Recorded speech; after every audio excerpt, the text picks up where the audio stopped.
Bismillahir Rahmanir Rahim.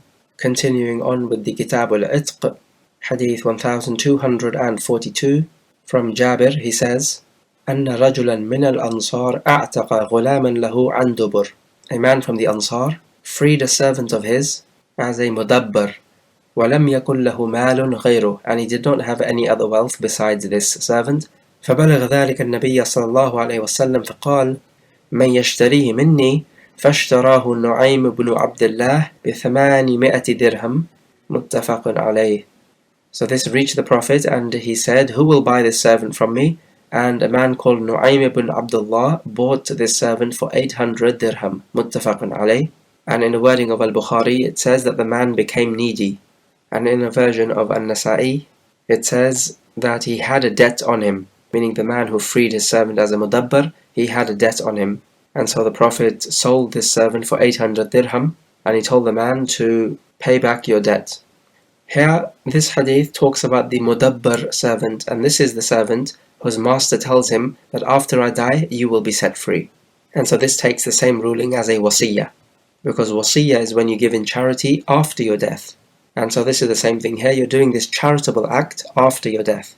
And so we find from this narration that it is permissible to sell a mudabbar servant, just as the Prophet did here.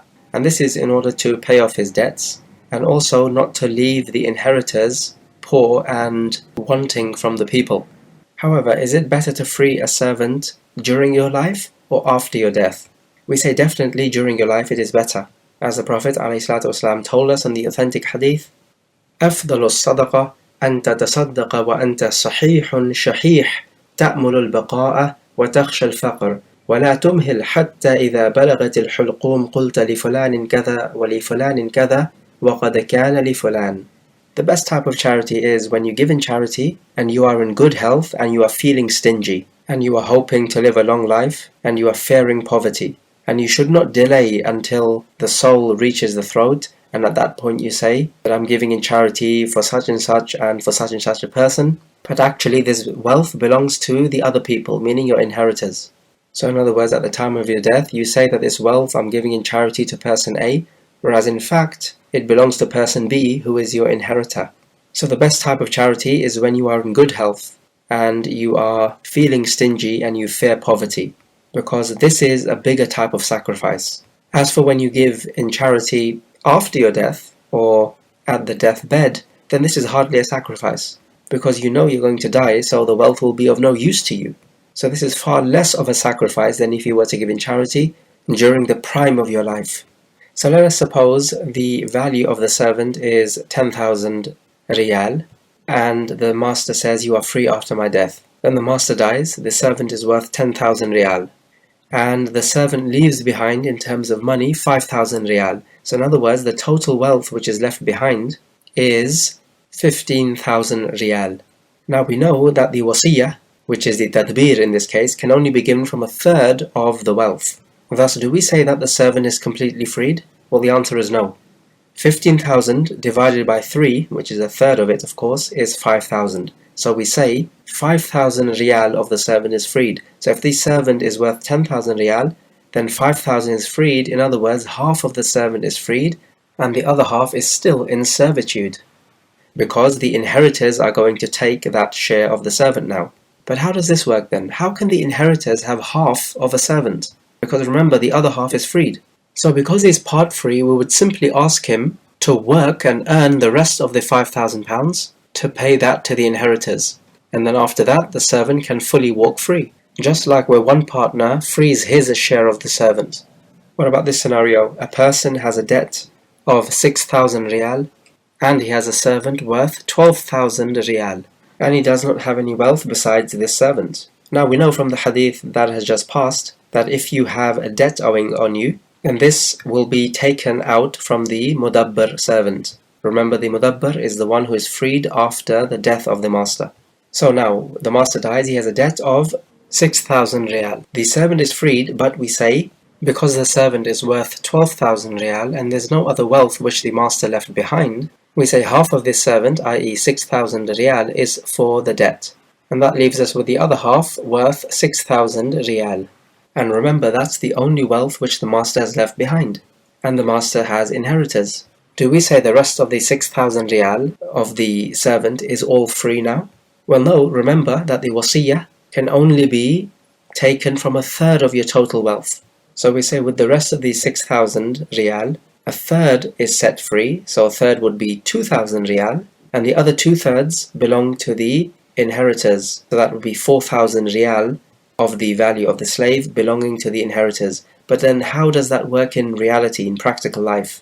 Well, here we say that a third of this 6,000 is set free. That's 2,000. This leaves us 4,000 for the inheritors. And for this 4,000, the servant works, earns money, and pays the 4,000 to the inheritors, and he walks completely free. So it's similar to the previous situation which we discussed about working for the rest of your freedom.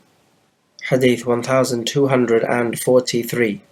From Amr ibn Shu'aib, from his father, from the grandfather, the Prophet said, Al-Mukaatab abdun ma baqiya alayhi min mukaatabatihi dirham.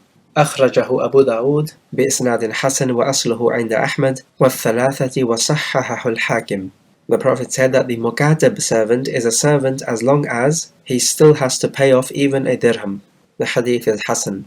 Let's move to this next hadith, 1244, from Salama. The Prophet said, إذا كان لإحداكن مكاتب وكان عنده ما يؤدي فلتحتجب منه.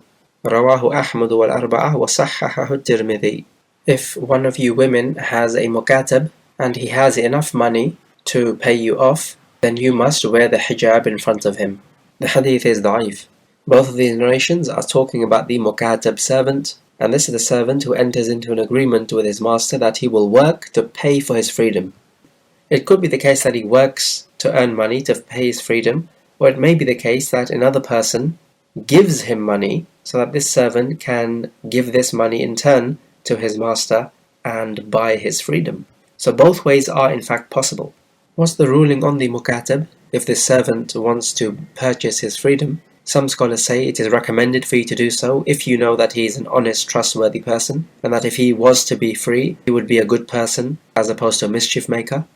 But we say the correct opinion is that it is wajib for you to do so if you know there to be good in him. Let us take a look at what Allah Jalla wa Ala says in the Quran, which forms the basis of the evidence of the mukaatabah. وَالَّذِينَ يَبْتَغُونَ الْكِتَابَ مِمَّا مَلَكَتْ أَيْمَانُكُمْ فَكَاتِبُوهُمْ إِنْ عَلِمْتُمْ فِيهِمْ خَيْرًا. And those of your servants who wish to purchase their freedom, then allow them to do so if you know there to be good in them. So some scholars would say this is a recommendation because a person is not obligated to let go of his wealth, except it be through his own goodwill.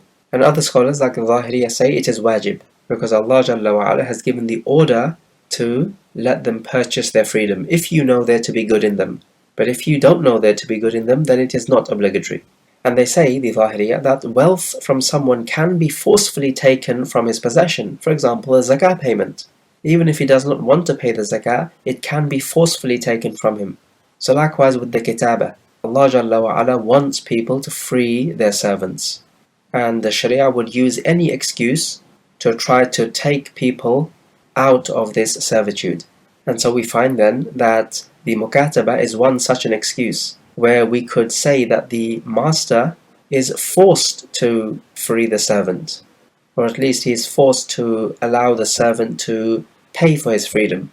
Is it permissible to sell a mukaatab servant? Well, the answer is yes, and the evidence is the hadith of Barira, because Aisha bought Barira from their masters.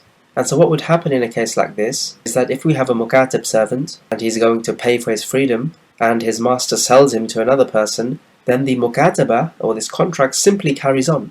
And the second owner is not allowed to say, well, you entered into this mukaatabah contract with your first owner, but I'm a new owner, a different owner. You didn't enter into the contract with me, so therefore I do not allow you to purchase your freedom from me. No, we don't say that, because remember, the correct opinion is that the mukaatabah is wajib. And then the second point is that this mukaatabah has already begun, and nobody is allowed to stop it.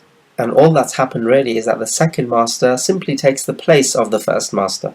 So we say that the mukaatabah is an aqdun jaiz, a permissible contract from the side of the servant, so he can annul it at any time, but it is an aqdun lazim from the side of the master, so he is not allowed to annul it, he is obligated to it. And so if the servant pays off all the money to buy his freedom out, then we say that the wala of the servant belongs to the master. If the second master buys this Mukateb servant, and the Mukateb pays off his money to the second master, then the wala of the servant belongs to the second master, not the first master, as we find in the hadith of Barira. We find from the hadith of the chapter that the servant only becomes freed when he fully pays off the money. So even if there is 1 dirham left on him, he is still a servant of the master, and all the rulings of servitude apply to him. And this is the opinion of the majority of the scholars.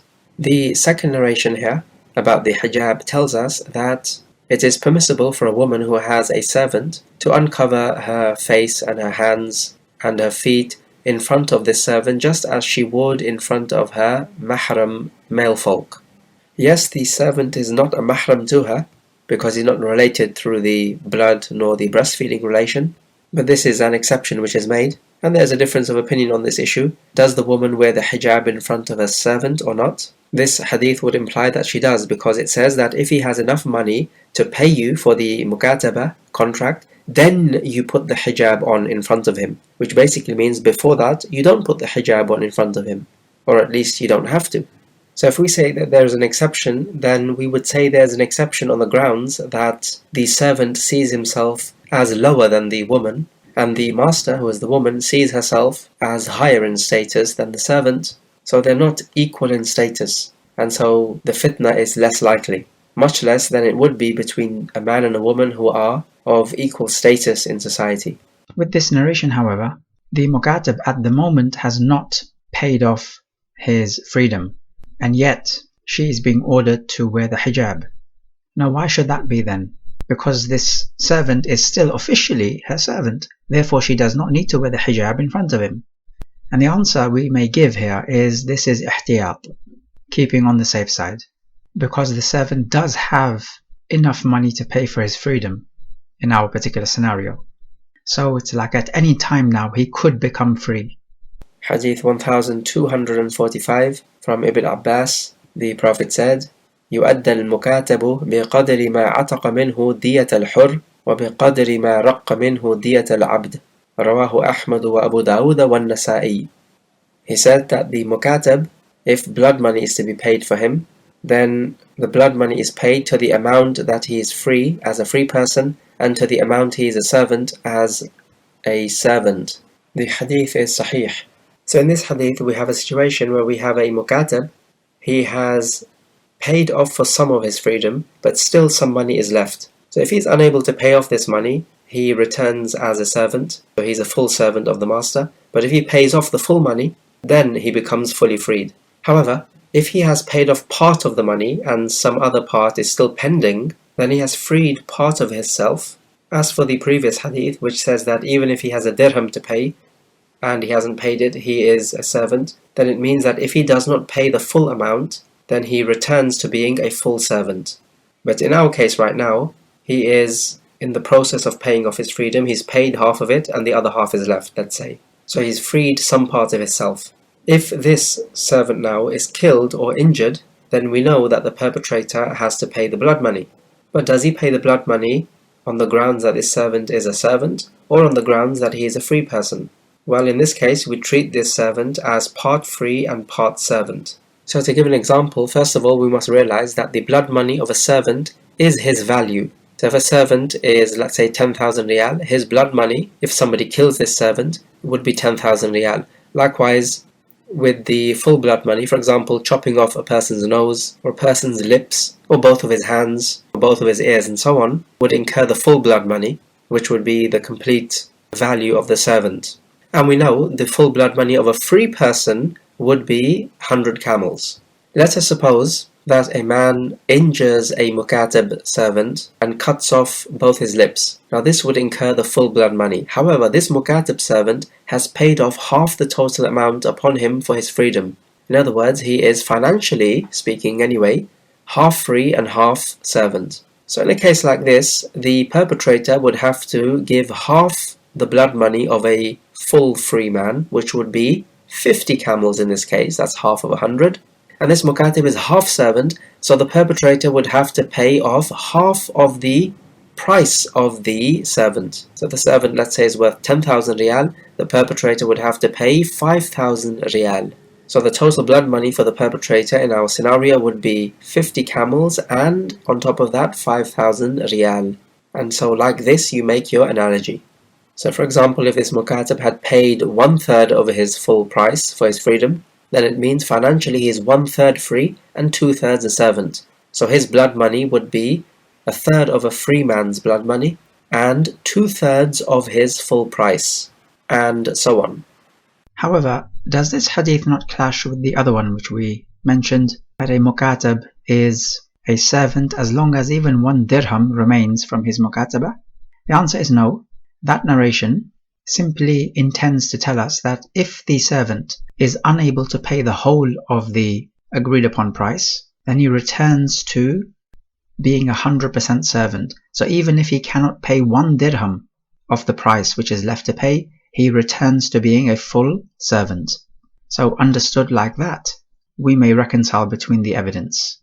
Hadith 1246 from Amr ibn al-Harith, the brother of Juwayriyah, al-Mu'mineen, he says, ما ترك رسول الله صلى الله عليه وسلم عند موته درهما ولا دينارا ولا عبدا ولا أمة ولا شيئا إلا بغلته البيضاء وسلاحه وأرضا جعلها صدقة رواه البخاري.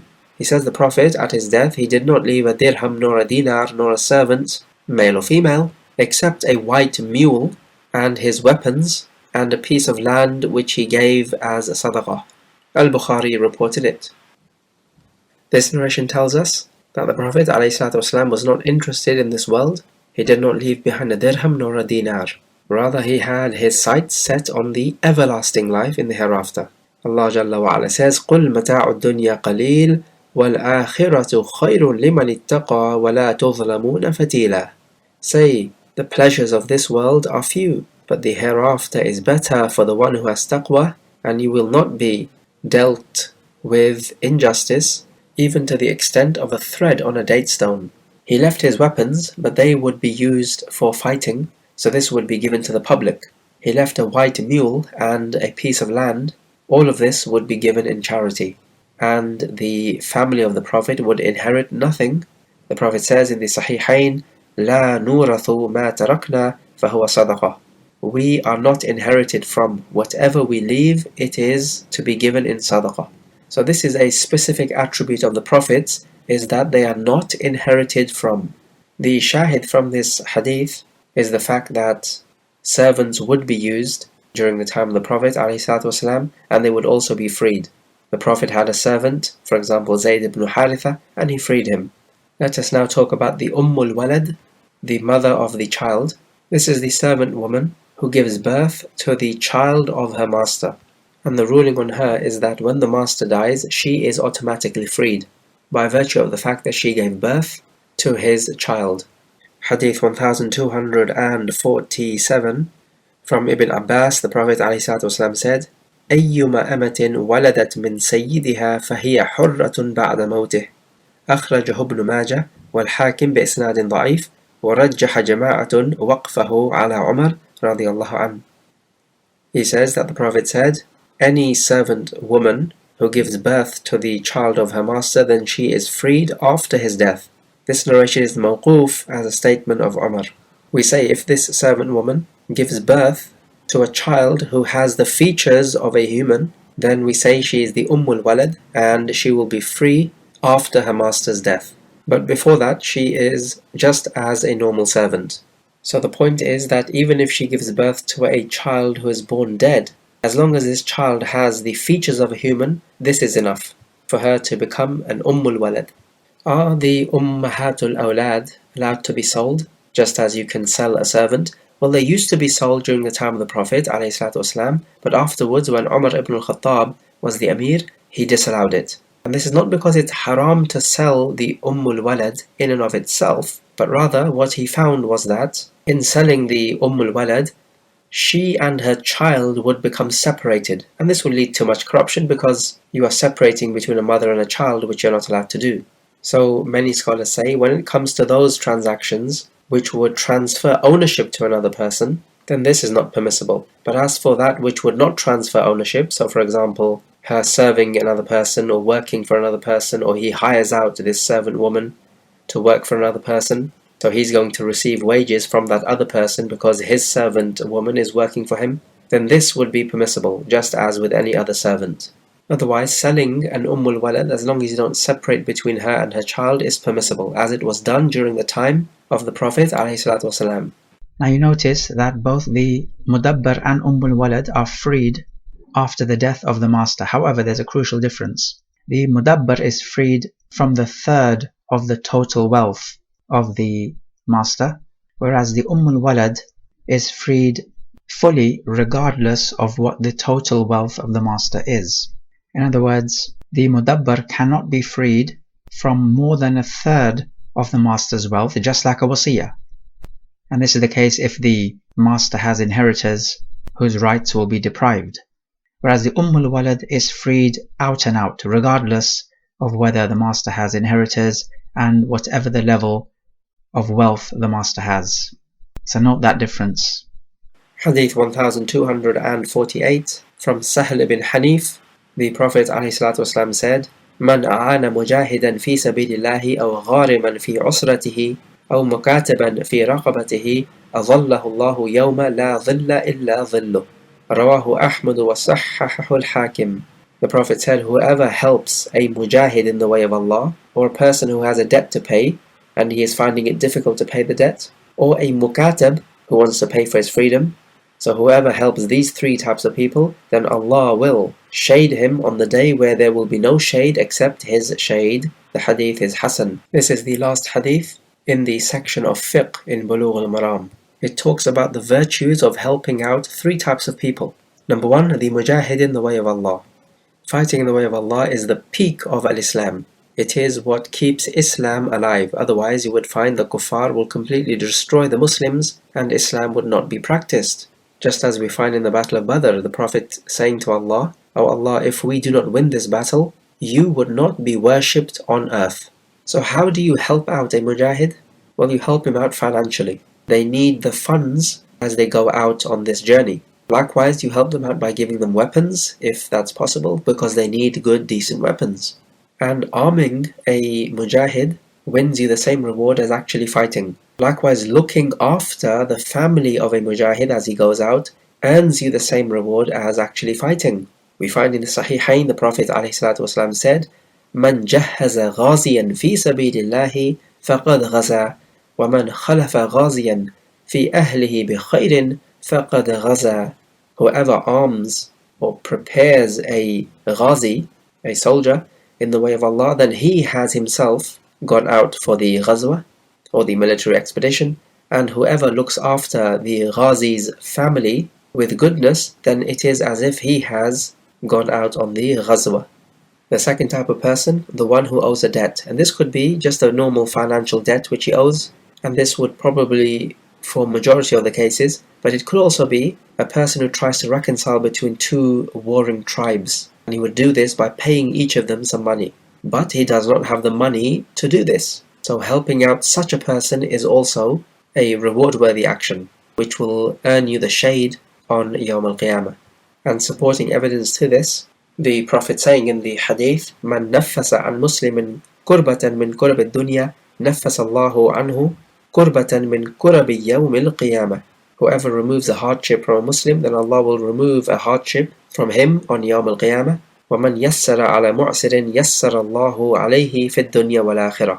And whoever eases a person in straitened circumstances, Allah will ease his circumstances in this world and in the hereafter. وَاللَّهُ فِي عَوْنِ الْعَبْدِ مَا كَانَ الْعَبْدُ فِي عَوْنِ أَخِيهِ. And Allah helps out a servant in the same way the servant helps his brother. The third type of person, which could really come under the second category as well, but he mentions it separately here, and this would be the shahid of the hadith in the chapter of servitude, is the Mukateb, who wants to pay for his freedom. And we know that even the zakah payment can be paid to this cause. And in a similar hadith, authentically, the Prophet ﷺ said, ثَلَاثَةٌ كُلُّهُمْ حَقٌّ عَلَى اللَّهِ أَن يُعِينَهُمْ الْغَازِي فِي سَبِيلِ اللَّهِ وَالْمُكَاتَبُ يُرِيدُ الْأَدَاءَ وَالنَّاكِحُ الْمُتَعَفِّفِ. There are three people who have a right against Allah that He should help them. Number one, the ghazi in the way of Allah. Number two, the Mukateb who wants to pay off for his freedom. And number three, the chaste person who seeks to marry. So we find that in the hadith, all three of these categories, if you help them out, or even help one of them out, you will be shaded on Yawm al-Qiyamah. Of course, we have another hadith, authentically, in which 7 types of people are going to be shaded. And in this hadith now, we have yet more types of people who will be shaded on Yawm al-Qiyamah. We ask Allah Jalla wa Ala to grant us from His bounty, and to not deprive us, nor our parents, nor our wives and children, and all the Muslimin, of His Jannah and reward which is beyond human imagination. Let's take some review questions. Question number 1. What is a mudabbar? Question number 2. What is an walad? Question number 3. What is a mukaatab? And explain the situation where if a mukaatab servant is worth £10,000 and he has paid for half of his freedom, then if such a mukaatab person is killed, then how is the blood money calculated? Okay, that brings us to an end of the fiqh section of Bulugh al-Maram. هذا والله أعلم.